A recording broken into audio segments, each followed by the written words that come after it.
18 horas. Notícias de Manaus, Amazonas, Brasil e do mundo. Agora na Mix.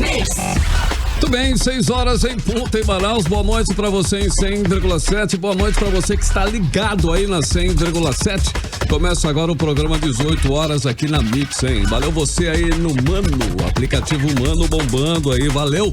Moçada do Mano, moçada aí das redes sociais. Aqui começa o 18 horas, hein? Um espaço do jornalismo sério com responsabilidade feita especialmente pra você, ouvinte. Eu, Carlos Júnior, Karime Leão e Cid Soares e uma equipe aí de jornalismo comandada pelo Paulo Castro e pelo Sérgio Bártulo. Vamos juntos com você até às 7 da noite, levando a informação. Não é isso, Karime Leão? Boa noite, linda.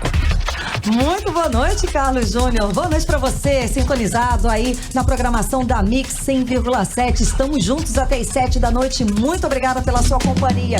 Você sabe, né? Os assuntos, as informações mais relevantes você confere aqui no programa 18 horas. E é claro, aqueles assuntos exclusivos que só a equipe de jornalismo do 18 horas traz pra você. Muito boa noite, Cid Soares. Boa noite, boa noite, boa noite, boa noite. Isso aqui pra todos, tá? Cada um tem um. Bom, galera, é o seguinte, hoje terça-feira, né? Já sabem que nós teremos um trabalho muito carregado de boas informações, pelo que eu já li aqui hoje. Convidados ilustres. Convidados ilustres, evidentemente, né? Mas a gente não pode esquecer dessas pessoas lindas que estão aqui conosco. Começamos aí com o Emi Luciano. Olá, boa Tudo noite. certo? Muito obrigado pelo elogio. Seu querido. Olha, Paulo Castro sou eu que anuncio. Depois eu falo. Boa noite, Paulo Castro. Tudo bem, meu querido boa Paulo noite, Castro? Carlão, Karime. Você é muito... É o Cid Soares. E aí, Cid? Tranquilo. Tranquilo? Voltamos aí pro Emi Luciano. Deixa o menino das boa noite. Karime, chama o Emi Luciano. Eu não tô entendendo o que tá acontecendo. Ciúme, cara. Vamos lá, a galera que tá aí no melhor aplicativo do Brasil, o aplicativo Mano, no canal da Rádio Mix, tá concorrendo a ingressos pro show do Tom Cavalcante, dia 9 de novembro no Estúdio 5, e pro show infantil Show da Luna, no dia 10 de novembro. Provavelmente aí, se você é papai ou mamãe, você sabe cantar a música da Luna, né? Evidente. Ah, com certeza, você sabe, Aliás, Luciano? deixa eu dar uma boa noite aqui pro Petrônio Araújo. Petrônio Pena Araújo, nosso querido, né? Pro nosso produtor. Trovão, pro Trovão Pro também. Trovão e pro Georgia, rapaziada Rodrigo toda. Soares, o nosso Rodrigo Soares, pô. Foi dado aqui exato. o nosso produto. Pois é, a galera que tá aí no Mano tem que interagir, mandar perguntas. Hoje tem um convidado aí especialíssimo, então mande perguntas pra ele. Daqui a pouco você vai saber quem é. Tá bom? Arizinho também, boa noite aí. Mandar um abraço pro Ari. São dois convidados. Hoje Isso. temos duas entrevistas, dois Olha aí, ó. assuntos muito importantes e eu tenho certeza que você vai gostar e vai participar muito aí pelo aplicativo Mano também. O que não falta é chance pra você participar. É só ficar ligado em 100,7, são 6 horas e 2 minutos. Começa agora o programa 18 horas desta terça-feira, dia 5 de novembro de 2019. Você está ouvindo 18 horas. Bom, e hoje foi divulgado um relatório do Fundo das Nações Unidas para a Infância, a Unicef, que coloca a Amazônia como o pior lugar do Brasil para ser criança. Tudo por conta da falta da desnutrição, né? Falta de saneamento, escolas, postos de saúde adequados, abusos e também da alta taxa de mortalidade infantil. É complicado, hein? É, exatamente. A gente toma um susto, mas os números desse balanço são, assim, impressionantes, tá? 4 em cada grupo de 10 crianças são de famílias que não têm renda nem para comprar uma cesta básica. Ao todo, são 9 milhões de crianças que vivem na Amazônia Legal. A repórter Nathalie Moraes traz os detalhes desse relatório da Unicef. Essas crianças vivem na Amazônia Legal, região formada pelos estados do Acre, Amapá, Pará, Amazonas, Rondônia, Roraima, parte do estado do Maranhão, Tocantins e Mato Grosso. Os indicadores apontam que de todas as regiões do país, a nossa região é o pior lugar do Brasil para ser criança. É daqui que saem os mais altos níveis nacionais de mortalidade infantil. Cerca de 43% das crianças e dos adolescentes vivem em domicílios com renda per capita insuficiente para adquirir uma cesta básica. Além disso, muitas meninas e meninos aqui na Amazônia não são atendidos em seus seus direitos à educação, água, saneamento, moradia, informação e proteção contra o trabalho infantil. Também é aqui na Amazônia Legal que o assassinato de jovens e adolescentes aumentam em um ritmo mais acelerado do que no restante do país. Enquanto o homicídio de jovens de 15 a 19 anos aumentou em 35,1% no Brasil, avançou muito mais aqui no Amazonas. O aumento foi de 117,8% nos últimos 10 anos. Quando se fala de mortalidade infantil, a situação é ainda mais complicada. No ano de 2016, por exemplo, cerca de 1.225 crianças morreram antes de completar um ano de idade aqui no Amazonas. A situação é ainda mais grave para as crianças indígenas, segundo a Unicef. Enquanto o Brasil registra 14 óbitos de menores de 1 ano por 1.000 nascidos vivos, entre os indígenas na Amazônia morreram aproximadamente 31,3 crianças menores de 1 ano para cada 1.000 nascidas vivas. Nathalie Moraes para o 18 horas. Bom, são 6h05 em Manaus. Realmente é uma situação preocupante, né? Esses dados aí são dados que pega todo mundo de surpresa. Carlão, vou fazer um meia-culpa aqui, por ignorância minha. Eu tomei um susto quando eu vi isso, sério. Eu não sou de comentar nada assim não, mas por ignorância mesmo. Eu vou buscar mais dados a respeito disso e eu não tinha atentado para alguns detalhes que o Paulo acaba de me passar aqui, né? Segundo a Unicef, né? A Amazônia é o pior lugar para ser criança. É complicado. A Amazônia como um todo. Lembrando que a Amazônia são, né, todos os estados. Crianças, né, que não tiveram a oportunidade que nós tivemos, a situação de vida que a gente teve. Acesso a saneamento básico, alimentação.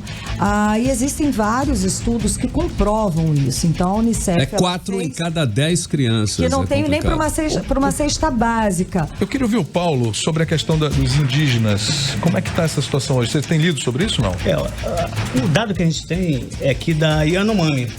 Yanomami é uma das poucas tribos que tem crescimento demográfico. Entendi. Os outros todos, a população cresce de uma forma muito pequena e às vezes até diminui. Pois é, aqui em função de falta de saúde. Sim, o acesso à saúde e à alimentação é básico. O que nossos amigos do Mano estão falando? O Mano também. Tem um aqui, o Geovaldo Soares, ele tá achando que essa pesquisa está errada. Ele não acredita nesses dados, não. Já o Lucas Rodrigues, a Taimara concorda. Eles estão, assim, impactados também com essa informação. Não, olha, sério, essa eu fiquei boca aberta. É o pior lugar do mundo. Queridos, mas são levantamentos de Unicef, não é uma ONG. É um órgão sério que tem oficial, digamos assim. Então... Bom, vamos lá então. Agora são 6h07, dando sequência aqui. A administração do governador Wilson Lima completou 300 dias e os parlamentares estaduais do Amazonas fizeram um balanço das ações do governador. As informações estão com o nosso repórter, Azaf Augusto. O governador Wilson Lima completou 300 dias à frente do estado do Amazonas e de janeiro até esse mês, o governo viu seu ex-secretário e coordenador de campanha, Marcelo Alex, exonerado por suspeita de corrupção. Outro fato que marcou o governo foi a queda de Luiz Castro na Secretaria de Educação, após denúncia feita pelo dono da Dantas Transporte. Além do aluguel da Newton Lins para a Expoagro, considerado superfaturado pelo Ministério Público de Contas. Nesses 300 dias, os servidores enfrentaram congelamento de salário, atraso nos pagamentos do 10º e o anúncio do atraso dos salários de novembro e dezembro, além dos terceirizados da saúde, que constantemente fazem protestos por não receber seus vencimentos. O deputado Dermilson Chagas afirmou que mesmo com o ano terminando, o governador ainda não apresentou um plano de governo. Nós temos uma carência muito grande na educação, na segurança pública, na saúde e na geração de emprego, principalmente. Tudo que poderia gerar emprego era do governo anterior, com as obras que foram realizadas, paralisadas e que agora voltam a ser realizadas. A única expectativa são essa geração de emprego. Nós temos uma reforma administrativa muito tímida, sem expressividade, que economiza só 5 milhões, é muito pouco para o tamanho do estado, que tem um orçamento de 17 bilhões de reais. Para o deputado Yurker Barreto, a administração nos 300 dias foi desastrosa. Um governo literalmente desonesto, porque permite o saque em contratos superfaturados, um sistema prisional está superfaturado. Na Seduc está superfaturado. Na Suzan, de igual modo. Não pagamento de fornecedores, não pagamento terceirizado de saúde, não pagamento de médicos, atraso do servidor público. Aonde que esse governo acertou? Nós vamos ter talvez o pior ano da história de um governo do Amazonas. O vice-líder do governo, o deputado Álvaro Campelo, não quis comentar os 300 dias de Wilson Lima no governo, assim como a líder, deputada Joana Darkin, que também não se posicionou. Volto com vocês. Você está ouvindo 18 horas. Índios isolados que vivem em áreas de proteção no Amazonas estão sofrendo com a ação de criminosos. Já são 8 ataques em 12 meses à base de vigilância do rio Ituí, localizado na área indígena Vale do Javari, no extremo oeste do Amazonas. Confira na reportagem de Júlia Gomes. O 8º atentado no período de um ano ocorreu na madrugada do último domingo. Na quinta-feira da semana passada, a base de proteção a índios isolados e de recente contato já havia sido atacada por contrabandistas armados. Segundo os indígenas, os criminosos agem sempre da mesma forma.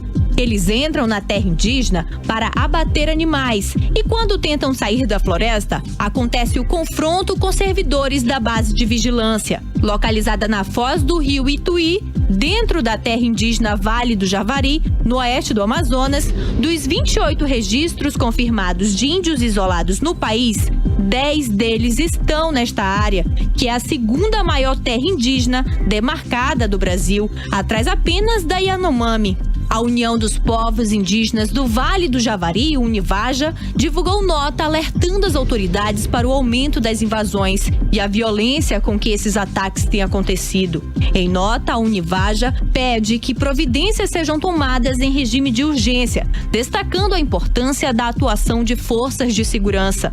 E faz um apelo para que tragédias iguais à do líder indígena Paulo Paulino Guajajara, morto em uma emboscada na terra indígena Araribóia, no Maranhão, não aconteçam também no Amazonas. Volto com vocês. Nossa equipe de reportagem entrou em contato com a FUNAI e a Polícia Federal em Brasília sobre esses ataques, mas até o fechamento desta matéria não tivemos resposta de nenhum dos órgãos. 18 horas. Entrevista do dia. Bom, e o polo industrial da Zona Franca de Manaus começa a dar os primeiros passos para entrar de fato na era da indústria 4.0. E nesta quinta-feira, dia 7 de novembro, vai ser inaugurado o Laboratório de Inovação FabLab. É um projeto pioneiro nesse segmento na região norte. O FabLab promete fomentar a indústria 4.0 na região. E para falar sobre esse assunto, está nos estúdios aqui da Rádio Mix o diretor executivo do Instituto de Desenvolvimento Tecnológico, Geraldo Feitosa, que também faz parte da Fundação Paulo Feitosa. Seja muito bem-vindo ao programa 18 horas. Boa noite. Boa noite, obrigado. Um prazer imenso estar aqui com vocês. Que ótimo. Então, vamos explicar primeiro, né, o que é esse FabLab, como é que ele vai conseguir fomentar a indústria 4.0 aqui na Zona Franca de Manaus.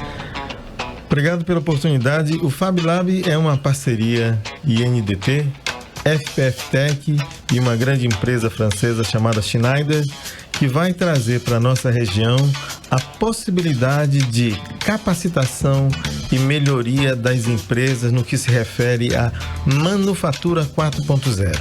Essa manufatura 4.0 que a gente fala tanto, nada mais, nada menos é do que mais e mais automação industrial, e a gente precisa de muita capacitação para entender essa transformação. Vai mudar o chão de fábrica por completo, então, né? Perfeito, o chão de fábrica vai mudar, vai ter mais automação e menos pessoas. Perfeito. Muitos consideram a indústria 4.0 a nova revolução industrial, com fábricas inteligentes, altamente robotizadas, profissionais extremamente qualificados. Nós vamos atingir esse nível, e se vamos, quando? Demora muito?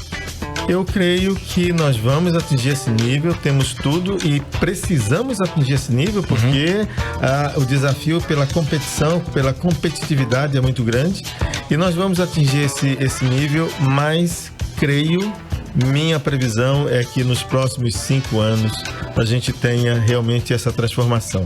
Isso é um processo que leva alguns anos, leva uma capacitação, um investimento muito grande, e as empresas vão investir gradativamente à proporção que o retorno também esteja chegando em função dessa manufatura 4.0 ser muito bem-vinda. Mas o cavalo não passou selado não, né?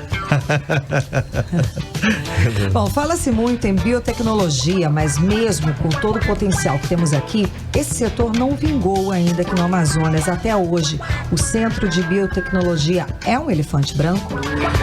Eu acho que ele foi um elefante branco, essa é a minha expectativa, é a certeza de que nós estamos passando por uma transformação também na área de bioeconomia, e acho que hoje, sob uma nova administração, o CBA tem muito a contribuir para a nossa região. Quais são os obstáculos que você observa logo nesse caminho? Do CBA? Sim. Primeiro é definir qual é a área de atuação do CBA. Nós precisamos, fala em biotecnologia, bioeconomia, isso é um universo muito, muito grande. Nós precisamos, primeiro que tudo, definir o CBA vai atuar em que áreas. E mais importante, o CBA precisa atuar na geração de negócios. Não há como o CBA continuar desenvolvendo projetos de pesquisa. Nós precisamos ter realmente projetos que gerem negócios, que gerem recursos, fomentem inovação tecnológica nessa área. O que está faltando para isso? Oi? E o que está faltando para isso? O que está faltando? Primeiro, eu acho que competência nós temos profissionais muito competentes. Faltava uma boa administração no CBA. Eu acho que agora nós temos uma administração que está atuando e nós temos condições de fazer essa transformação. Vale ressaltar que o FabLab também ele tem uma plataforma para projetos na área de bioeconomia, na área de capacitação e na área também de fomento ao empreendedorismo em biotecnologia e bioeconomia. O que muda, né, com relação à mão de obra? O que muda de um modo geral? Porque é outra situação, não é? De um modo... Eu diria para você que nós precisamos investir pesadamente em capacitação. Quando se fala de revolução industrial e de manufatura 4.0, todas as profissões estão em xeque e nós precisamos estar preparados para isso. Nós precisamos preparar a nossa turma do chão de fábrica, que infelizmente vai perder o emprego, para que eles possam assumir outras posições e outros papéis no mercado de trabalho e também na própria empresa em que trabalham. Essa transição vai ser fácil ou não? Porque me parece complicado, não? Ela vai ser fácil se nós focarmos em capacitação. Não dá para deixar essa turma... Mas ainda tem que focar, não era para já estar focado isso acontecendo? Porque... Infelizmente ainda não está. Não está ainda, nós precisamos, eu acho que há um já incentivo... Já está atrasado, então. Estamos atrasados, nós precisamos, já existem profissões que estão desaparecendo e a gente precisa capacitar esses profissionais para novas profissões e novas atuações. Mas acho que é um desafio de todos nós, é uma parceria que nós temos que fazer de mãos dadas com as universidades, com os centros de pesquisa, com as pessoas que realmente conhecem Manufatura 4.0 e a importância dessa transformação. Isso envolve todas as profissões, praticamente? Todas. Todo profissional ele tem que estar atualizado nesse processo 4.0. Total. É uma revolução realmente que vai acontecer nos próximos anos e a gente tem que dar essa capacitação a todos. E a pergunta aqui do Mano, realmente as pessoas, o Lucas Rodrigues principalmente, ele está falando que é uma boa notícia para o empresário, né? Porque para o empregado já tem aí um hiato entre a capacitação e o poder se capacitar, o poder bancar algum tipo de capacitação. Eu creio que realmente é uma vantagem, mas é uma vantagem para todos. Vamos colocar assim? Por quê? Porque o empregado, ele também não pode ficar esperando só que o empregador o capacite. Eu acho que o empregador tem essa obrigação parcial, mas o mercado está aí, o empregador precisa realmente fomentar essa capacitação, mas, meu querido, nós temos oportunidades em várias universidades e muitos cursos sendo ministrados e é uma questão de buscar rapidez e se capacitar. Essa era a próxima pergunta e vamos entrar nela então. As nossas instituições de ensino vão ter que se adequar para colocar no mercado profissionais preparados para essa nova realidade, não é isso? Sem dúvida alguma. Como é que vai acontecer isso? E acho que a maioria das instituições já estão buscando essa transformação. E essa capacitação, ela virá naturalmente à proporção que a demanda por profissionais começar a aparecer. E eu creio que já está aparecendo. Tem muitos cursos de pós-graduação, de especialização, cursos de curta duração. Existe um programa prioritário de capacitação que tem sido muito importante para fomentar esses novos, digamos assim, profissionais que vão ser muito demandados pelo mercado. Então, acho que a oportunidade está aí, a gente tem que correr atrás. E nesse sentido, a FabLab pode ser aí uma semente nessa questão? FabLab tem por finalidade também capacitar. E nós já temos aí um volume grande de cursos que serão ministrados aproveitando essa infraestrutura do FabLab. Começa a semana que vem. E como ter acesso a esses cursos? Tem um endereço eletrônico fácil? Tem no site da Fundação, no site do INDT, tem essa disponibilidade. Nós temos uma área chamada Academy, que é uma área que cuida da capacitação do INDT e da Fundação e também presta serviços para várias empresas. E nesse site tem lá o acesso para você fazer a sua inscrição, para que você possa naturalmente conhecer o que é essa revolução que está chegando para nos ajudar, vamos falar assim. Tá. Então estão pedindo o endereço do site. www.fpf.gov. Pronto, tá aí o endereço, gente. FPF, né? De Fundação Paulo Feitosa. FPF Fundação Paulo Feitosa, ou www.indT.org.br. Ou então lá no Google Fundação Paulo Feitosa, sai lá, né? Vai bater lá. Exatamente, sai lá. Tá fácil. Então. Paulo Feitosa. Isso. E para finalizar, ótimo. E para finalizar, o que podemos esperar para o Polo Industrial de Manaus daqui a uns 10 anos? Eu gostaria de acertar muito na sua pergunta. O que eu, Geraldo, espero, o que o INDT e a Fundação esperam é uma grande transformação. Transformação para melhor. O Polo Industrial de Manaus, ele é importantíssimo, mas nós precisamos buscar outro pilar para a economia local e a economia do nosso interior tão sofrido. Esse é nossa expectativa, que a gente tenha indústrias, muitas indústrias extremamente competitivas, aproveitando essa transformação da Revolução 4.0, aproveitando a manufatura 4.0, mas que nós também tenhamos empresas de base tecnológica que possam realmente trazer investimentos e investidores para a nossa região. Aí você vai ter a combinação dos dois pilares. Imagina nós aqui, Manaus, tendo uma área de bioeconomia muito forte, uma área de biotecnologia, uma área de economia digital, capacitação nas universidades. Eu acho que nós temos tudo para, nos próximos 10 anos, sermos realmente uma referência, eu não diria nacional, eu sou ambicioso, eu diria internacional e mundial, por que não?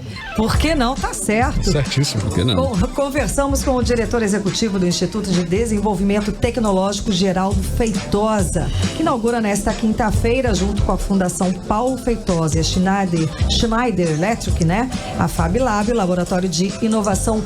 Muito obrigada pela sua presença hoje aqui no programa 18 horas na Rádio Mix. Eu agradeço a vocês e espero continuar de portas abertas para recebê-los no nosso FabLab. Ok, boa noite, muito obrigada. Boa noite. 6 horas e 23 minutos em Manaus. Você está ouvindo 18 horas. Bom, vamos com a primeira, Cid Soares. Primeira da playlist de hoje. Vamos curtir aí. Playlist 18 horas. Primeira de hoje da playlist 18 horas, Better Now, né? A música do rapper americano Post Malone, do segundo álbum de estúdio do artista chamado Beer Bongs and Bentleys. É isso aí.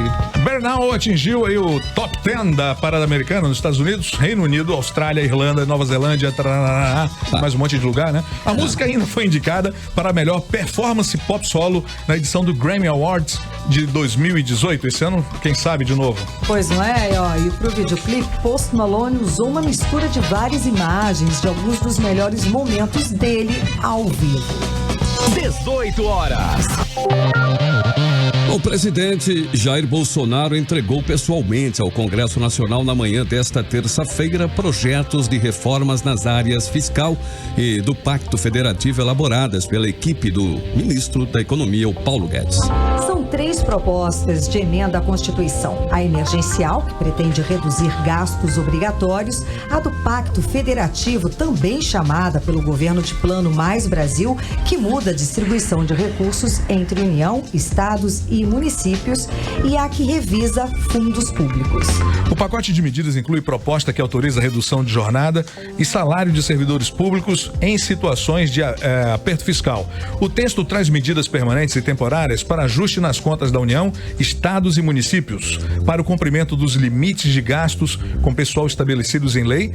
As 3 esferas de governo ficarão autorizadas a promover uma redução temporária da jornada de trabalho dos servidores em até 25%, com redução salarial equivalente. O governo quer também reduzir o número de municípios pequenos sem autonomia financeira. Uma das medidas previstas na chamada PEC do Pacto Federativo, entregue no Senado, o Ministério da Economia apresenta uma regra que prevê a fusão de municípios nessa condição. Municípios com menos de 5 mil habitantes e a arrecadação própria menor que 10% da receita total serão incorporados pelo município vizinho. O governo não informou ainda, até o momento, quantos seriam atingidos pela essa nova regra. O governo finalmente começa a ter uma agenda positiva para recolocar o país na trilha do crescimento. Do crescimento econômico. E claro que esse pacote vai receber muitas críticas. Haverá reações de servidores públicos e dos políticos, por conta da extinção de municípios. Aqui mesmo no Amazonas, já estavam pensando em crescer com o município ali próximo a Itacoatiara. Já acabou a gracinha, Bom, aqui mesmo no Amazonas, teremos aí vários municípios que vão deixar de existir e terão que ser incorporados por outros. Mas o que nós esperamos é que o país volte a crescer, que as oportunidades de emprego apareçam em todas as regiões e que o governo tenha mais recursos para investir na saúde e na educação. Pois é, e a reportagem completa com todos os detalhes sobre essas medidas, você confere no 18horas.com.br, o site de notícias da Mix Manaus. Cidades. E a partir de agora, o SUS vai ter que realizar exames de pessoas diagnosticadas com câncer num prazo máximo de 30 dias. Aqui no Amazonas, a Fundação SECOM começa a fazer levantamento de sua demanda para se adequar à nova lei. Vamos aos detalhes na reportagem de Odiné Araújo. De acordo com a lei, após a primeira suspeita do médico do SUS, os exames devem ser feitos em 1 mês. A nova lei altera a lei atual, que estabelece o início do tratamento pelo SUS em no máximo 60 dias, a partir do diagnóstico do câncer. A lei é fundamentada no fato de que o tempo de identificação da doença influencia no tratamento e na chance de cura do paciente. As unidades de saúde vão ter 6 meses para se adequar à nova lei. Aqui no Amazonas, a Fundação SECOM começa a fazer o levantamento de sua demanda, de acordo com o diretor-presidente Gerson Mourão. Nós temos em torno de 6 meses, ou seja, 180 dias, para fazer as devidas adequações para que nós possamos atender a população dentro da lei, que são os 30 dias. O que nós vamos fazer no momento? Marcar uma reunião com todos os nossos gerentes para fazer o levantamento das demandas do serviço de oncologia aqui no nosso setor e estabelecer as ações para cumprir a referida lei. Estimativas do Instituto Nacional do Câncer em 2018 indicam que mais de 300 mil novos casos da doença foram detectados entre homens e mais de 280 mil entre as mulheres. Os últimos dados de mortalidade por câncer disponíveis são de 107 mil homens por ano e 90 mil mulheres. Volto com vocês. 18 horas. Economia. A proposta de orçamento geral da União em tramitação no Congresso prevê aumento no volume dos incentivos fiscais aqui da Zona Franca de Manaus. São quase 4 bilhões de reais a mais, de acordo com a agência do governo federal. Os detalhes agora com a Odiné Araújo. De acordo com a proposta de orçamento, o crescimento dos incentivos fiscais do Polo Industrial de Manaus vai ser de 3.890 bilhões de reais. Além da Zona Franca de Manaus, os principais crescimentos nas renúncias fiscais também estão previstos em isenções e imunidades para entidades sem fins lucrativos e isenções de imposto de renda para pessoa física. Para o superintendente da SUFRAMA, Alfredo Menezes, com o aumento no valor dos incentivos, a Zona Franca de Manaus vai poder aumentar também a sua produção. Isso significa crescimento, significa segurança jurídica, isso significa que não houve nenhuma interferência direta, como vem sendo divulgado há 8, 9 meses atrás, de que o governo ia mexer, que o governo ia fazer. Então, isso é reconhecimento e promessa de campanha do presidente com relação à atenção que ele tem dispensado no seu governo à Zona Franca de Manaus. De acordo com a Agência Brasil, a proposta em tramitação no Congresso prevê que o governo federal vai deixar de arrecadar mais de 330 bilhões de reais por causa dos incentivos fiscais em 2020. O valor representa alta de 24 bilhões em relação ao orçamento de 2019. Os segmentos do comércio e de serviço vão ser os mais beneficiados no ano que vem com renúncia fiscal. A isenção fiscal para os dois setores soma mais de 86 bilhões de reais. Odneia Araújo para o 18 horas. 18 horas. Karime, agora o Carlão tremeu nas bases. Está entrando aqui, está entrando nos nossos estúdios, Newton Ishii, mais conhecido aí como japonês da Federal. Aquele que ficou famoso aí por conduzir algum dos principais presos na Operação Lava Jato. Eu lembro bem que tinha alguns amigos que diziam, esse japonês me representa. Todo mundo falava isso, né? Foi um momento muito importante. Newton Ishii é agente classe especial aposentado da Polícia Federal e desde o ano passado é escritor e palestrante. Pois é, ele também presta consultoria para empresas, instituições públicas e privadas sobre a lei Compliance, do Compliance que o já falamos tanto ouvinte aqui, da né? Mix aqui está muito por dentro dessa lei, né? Temos pílulas durante a programação que explica aí direitinho do que se trata essa lei. E nesta quinta-feira, dia 7, às 4h30 da tarde, no espaço da Caixa de Assistência da OAB, acontece o lançamento do livro dele, O Carcereiro, que traça o perfil do agente federal recém-aposentado dele, né? Apresentando suas impressões sobre a Operação Lava Jato e de seus personagens dentro e fora das celas. Muito boa noite, seja bem-vindo ao programa 18 horas, aos estúdios da Rádio Mix. Boa noite, eu que agradeço aí o espaço cedido e é com uma grande satisfação estar presente aqui com vocês. Então, há muitas perguntas, muita curiosidade, mas qual foi a prisão de político que mais marcou o senhor como agente federal? Veja bem, todo mundo me pergunta sobre essa questão.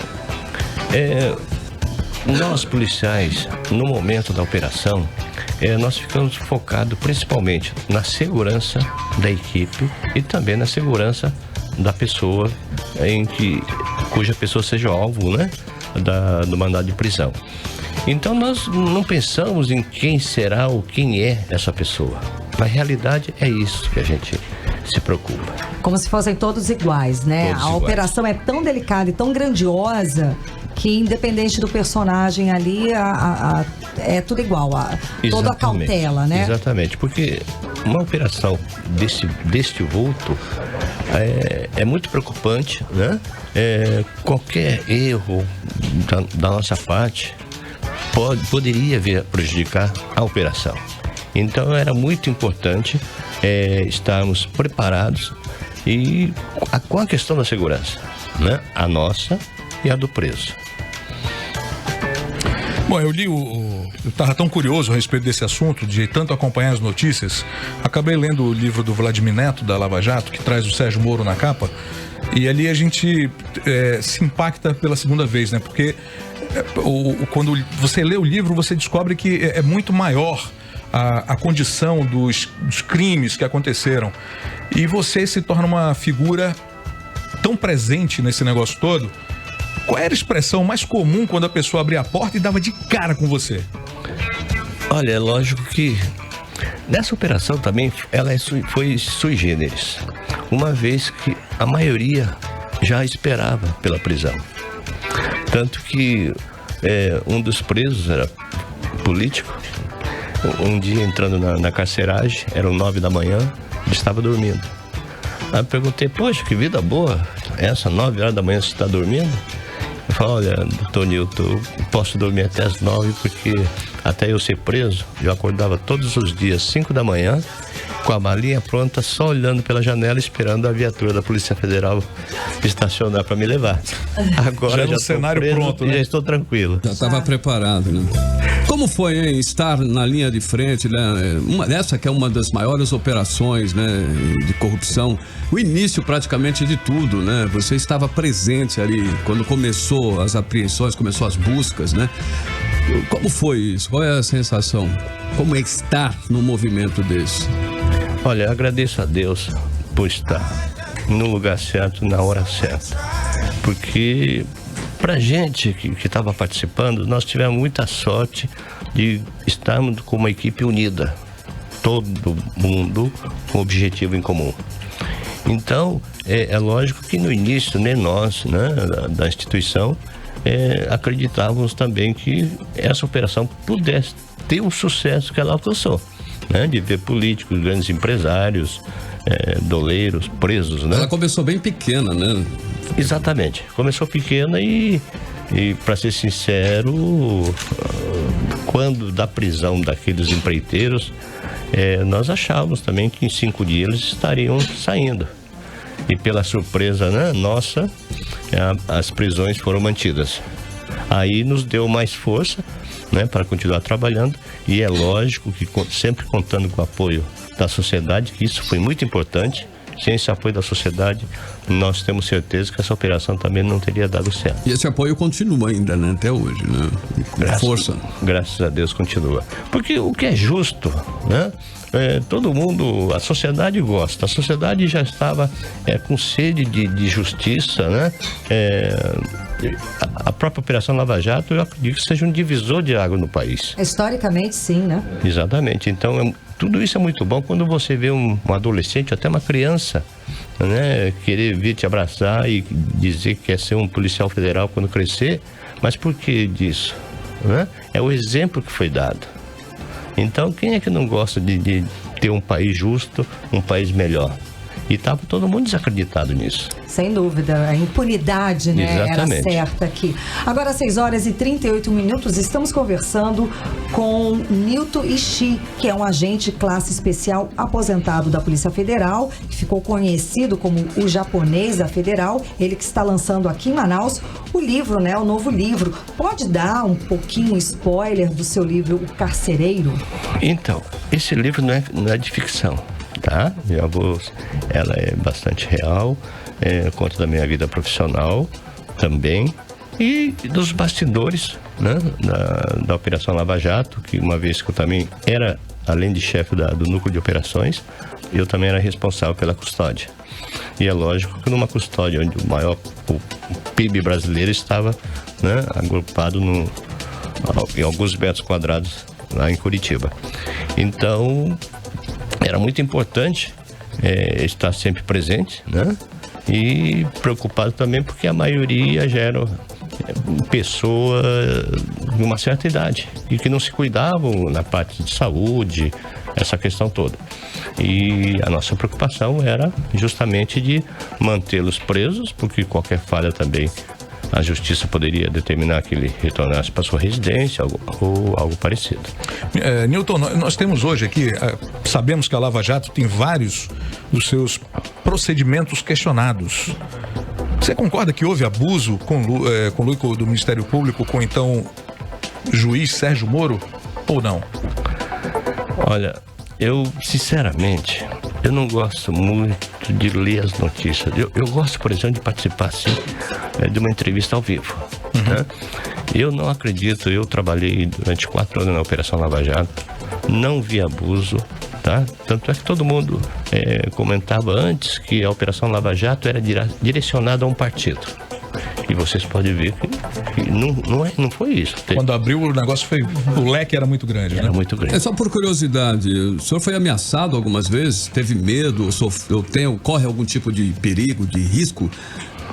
Jamais fui ameaçado em nenhum momento. Não tinha nem porquê também fazer ameaça, os caras estão errados. Mas tem uns problemas aí, né? E falando nessa questão de que você já está há algum tempo, ficou 4 anos, qual é a sua avaliação do desempenho do governo presidente Jair Bolsonaro? Veja bem, é muito fácil a gente aqui de fora criticar ou elogiar. É que todo mundo quer ver resultado muito rápido, né? Eu, independentemente de qual partido ele represente, eu torço para que dê certo, né? É o que a gente sempre fala. Se você não gosta do técnico, você não pode torcer contra o seu time, né? Então nós temos que torcer. Eu acho que ele deve se concentrar mais, né, com os seus ministros, para poder tentar diminuir pelo menos um pouco dessa crise que o país está atravessando. Ok. Aqui no aplicativo Mano, nós estamos tendo muita participação. Então tem o Lucas Rodrigues, a Taimara Siqueira, a Bianca Guiar. Estão perguntando que essa fama até trouxe um pouco de embaraço, né? Porque o senhor chegou a ser preso. Sim. Por conta... Então, estavam perguntando como foi essa situação para o senhor. Então, estar do outro lado, né? Eu não digo estar do outro lado. Veja bem. Não foi a mesma coisa. Não foi a mesma coisa. Uma coisa... tanto é que mais tarde... Uma coisa eu garanto para você. A parte disciplinar da Polícia Federal era mais rígida, mais rigorosa do que a própria Justiça, né? Se ela desconfia, ela logo abre um procedimento e te coloca na rua, né? Eu fui preso, detido, né, durante um certo período, sob acusação de facilitação de contrabando, mas tudo sem provas, né? E por isso que muitas vezes quando eu cheguei a pensar, refletir comigo mesmo sobre essa lei de abuso de autoridade, né? Tem muitos itens lá que eu sou favorável, uma vez que na questão das algemas, vocês podem ter notado que na Operação Lava Jato, eles não eram algemados, né? Então você, como policial, você tem que saber se a pessoa vai ter risco de fuga, ou de questão de outras questões de segurança. Caso não tenha, não há necessidade de algemar, tá? E no meu caso foi justamente isso. Fui preso sem provas, né? Não houve flagrante algum. Tanto é que dentro do procedimento administrativo, que era presidente do processo administrativo, me perguntou: Nilton, como é que você deixou ser preso? Não houve flagrante, não há provas. Quando o negócio é direcionado, não adianta, você tem que ficar aguardando e rezar a Deus, ter fé. Claro. Né? Então, graças a Deus, passei por tudo isso, eu que tinha que passar. Não é você que teria que passar. Foi tudo esclarecido? Qual o fim disso? Sim, foi tudo esclarecido. A parte administrativa foi arquivada por falta de provas mesmo, né? E tanto é que eu mostrava o processo, por exemplo, para um juiz federal, ou até para um procurador federal aposentados. E eles falaram: Nilton, nem contrato advogado, não tem nada. Nilton, uma vez eu li uma matéria que você esteve na sede da Polícia Federal e tentou fazer uma visita para o ex-presidente Luiz Inácio e ele não quis te receber. Qual o motivo que te levou a querer visitar o Lula e como é que você enxerga essa pessoa? Qual é o teu sentimento em relação a isso? Veja bem, primeiro que eu não fui visitá-lo. Certo. Estou aposentado.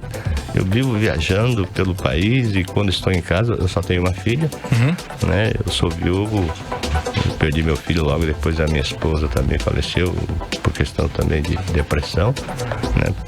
E ficou eu e minha filha. Eu não tenho, quando eu posso, eu estou em casa. Só para você ter uma ideia, eu fui conhecer Netflix ano passado. Depois que eu aposentei, eu cheguei em casa e falei: filha, estão comentando que tem um... Viu o mecanismo? Eu ia perguntar isso. Eu não vi, porque, veja bem, aquela primeira, a Polícia Federal ali para todos, não é um fato real. Aí eu imaginei que o mecanismo fosse ter algo parecido. Primeiro que eu não entendia o que o Celto de Mello falava, né? E aquele delegado não existiu. É fictício, né? É fictício. Então aí eu desisti. Quando saiu a segunda temporada, falei, bom, agora deve mudar alguma coisa. Tentei assistir, não consegui também porque era ficção. Então, poxa, não vou ficar perdendo meu tempo com uma coisa que eles colocam lá como uma Operação Lava Jato. Não tem nada a ver. Agora, só para esclarecer e terminar a história da visita, o senhor quis ou não visitar alguém? Isso não, foi boato? Não, veja bem, existe um procedimento interno. O colega que não é do setor não tem nada que visitar, seja o ex-presidente, seja um político, seja um outro preso qualquer dentro da Polícia Federal. Dentro do procedimento nosso interno, você não pode chegar lá e entrar, eu quero visitar fulano. Nem existiu essa... Isso foi o fake news ainda para causar mais confusão pro seu lado. Provavelmente. Exatamente. Tá ótimo, então. Muito obrigado. Calma. A pergunta que eu tô aqui coçando pra fazer, o livro vai ser lançado amanhã aqui em Manaus. Exato. Teve a primeira edição em 2018. Quantos livros já foram vendidos? Sinceramente, eu não sei. Não contabilizou isso? Não, eu não contabilizei. Porque, poxa, é que todo mundo fala, né? Pô, o cara foi preso porque não sei o que.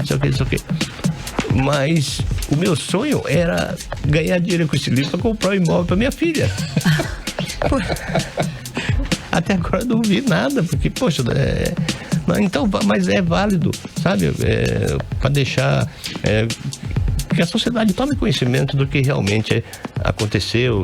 E tem fatos engraçados. Né? Esclarecer todas essas questões. Exatamente. E tem fatos engraçados que realmente merece ser lido, sabe? Não é porque é o meu livro, não, mas todo mundo que... A crítica, né? A crítica gostou. Então, se a crítica gostou é porque o livro é bom. Eu vou contribuir para esse apartamento aí. Tá ótimo, então. Muito obrigada pela sua presença aqui no programa 18 horas nos estúdios da Mix. Conversamos com o agente aposentado da Polícia Federal, Newton Ishii, que lança nesta quinta-feira, dia 7, às 4h30 da tarde, no espaço da Caixa de Assistência da OAB, o livro O Carcereiro. Exatamente. E na sexta-feira também, né, vai ter o lançamento no Tambaqui com Alcapaz, né, às 16 horas, e vai ter um happy hour também.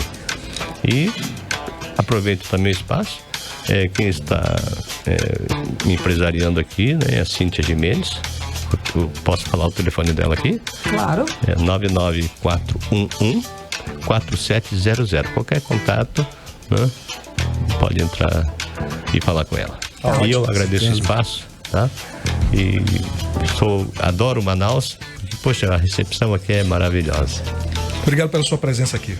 Uma boa noite. Boa noite. Muito obrigada. Boa noite. Boa noite. 18 horas e 48 minutos em Manaus. Você está ouvindo 18 horas.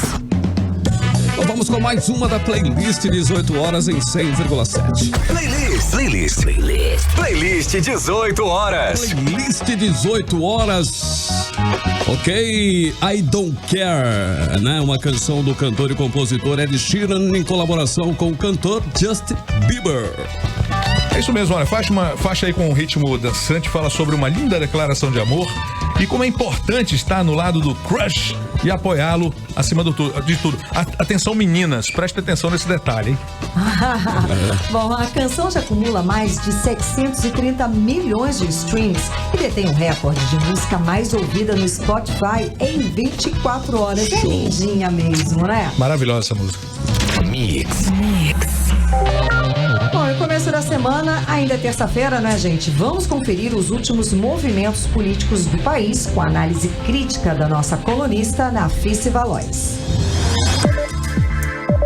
Meu boa noite aos amigos e ouvintes da Rádio Mix FM. E estamos de volta às 18 horas para comentar os últimos movimentos políticos no país. Só que esses movimentos têm sido tão diversificados e tão nebulosos que fica difícil extrair os fatos relevantes dos bombardeios que são de pouca ou nenhuma utilidade. E nesses últimos dias de outubro, construíram tanta notícia negativa que nos fizeram pensar que o país estava à beira do caos. E o alvo principal foi nada mais, nada menos que o nosso presidente, que passou a ser acusado, inclusive, de receber em sua residência um dos supostos assassinos de Marielle Franco. Mas um pacote de maldade desse tamanho só poderia vir da poderosa Rede Globo, que conseguiu, inclusive, fazer com que a agenda positiva que o presidente estava construindo na Ásia e no Oriente Médio fosse colocada em segundo plano. E nem mesmo os 10 bilhões de dólares que a Arábia Saudita prometeu investir no Brasil ganharam o merecido destaque. Então não é difícil da gente entender porque temas como a sequência do crescimento da produção industrial no país não ganharam o destaque merecido. E por que não se discute a reforma tributária, que agora ficará para 2020, um ano muito difícil, porque é ano eleitoral? Ou os impactos que a reforma da Previdência trará ao contribuinte? Ou quais os critérios que serão criados pela União para repassar os recursos do pré-sal a estados? Ou ainda, qual a aplicabilidade da lei que define os crimes de abuso de autoridade e por que tanto incomoda os magistrados? Vejam que estes, sim, são temas relevantes que transformam as nossas vidas. Então, meu amigo ouvinte do 18 horas, vamos combinar o seguinte? A partir de hoje, você me ajuda a escolher o tema que iremos abordar. E se você quiser que eu fale sobre um assunto específico, envie o tema para o meu Instagram e toda terça-feira comentarei o assunto de sua escolha direto com você. Meu boa noite e até quinta-feira. 18 horas. Muito bem, 6 horas e 55 minutos. Tem resultado de promoção do Carinho? Tem sorteios, convite, né? Nós damos convite, porque nós somos chiques. Chiques, bacanas. Convidados, Carlão. É só pedir, é só Isso mesmo. E os convidados do dia são, pro show da Luna é a Bianca Guiar. E pro show do Tom Cavalcante é o Lucas Rodrigues. Amanhã tem mais, né, Karine? Amanhã tem mais, gente. Vocês participam. Quem quer ganhar, tá afim aí de faturar um par de convites para o show do Tom Cavalcante e o show da Luna também, tudo nesse fim de semana. Entra amanhã, participa com a gente. Aí, quem sabe você amanhã dá sorte e a gente escolhe você. Ok? Agora 6 horas e 56 minutos. Seguimos para o Editorial 18 horas. Editorial 18 horas. Informamos hoje que um relatório do Fundo das Nações Unidas para a Infância, o UNICEF, mostra que a Amazônia é o pior lugar do Brasil para ser criança. Nada menos que 9 milhões de crianças vivem na nossa região. 4 em cada 10 crianças estão em famílias com renda por pessoa insuficiente para comprar a cesta básica. São cerca de 3 milhões e 600 mil crianças nessa situação. São muitos meninos e meninas que não têm educação, vacina, água, moradia. Não tem qualidade de vida. Para as crianças amazônicas, todos os indicadores sociais são piores que a média brasileira. A situação é ainda mais grave para as crianças indígenas, segundo a UNICEF. Para o bem de todas as crianças, inclusive para as que já têm uma vida digna, é preciso que o país tenha crescimento econômico com inclusão social. E mais do que nunca é preciso que a sociedade jamais perca o sentimento de solidariedade. Boa noite, pessoal. Boa noite, querido. Até amanhã. Até amanhã, gente. Paulo Castro. Um beijo. Até amanhã. Continue bem, continue em 100,7. Daqui a pouquinho tem um Mix Tudo. Você ouviu 18 horas. As notícias do Brasil e do mundo. De volta amanhã. Mix.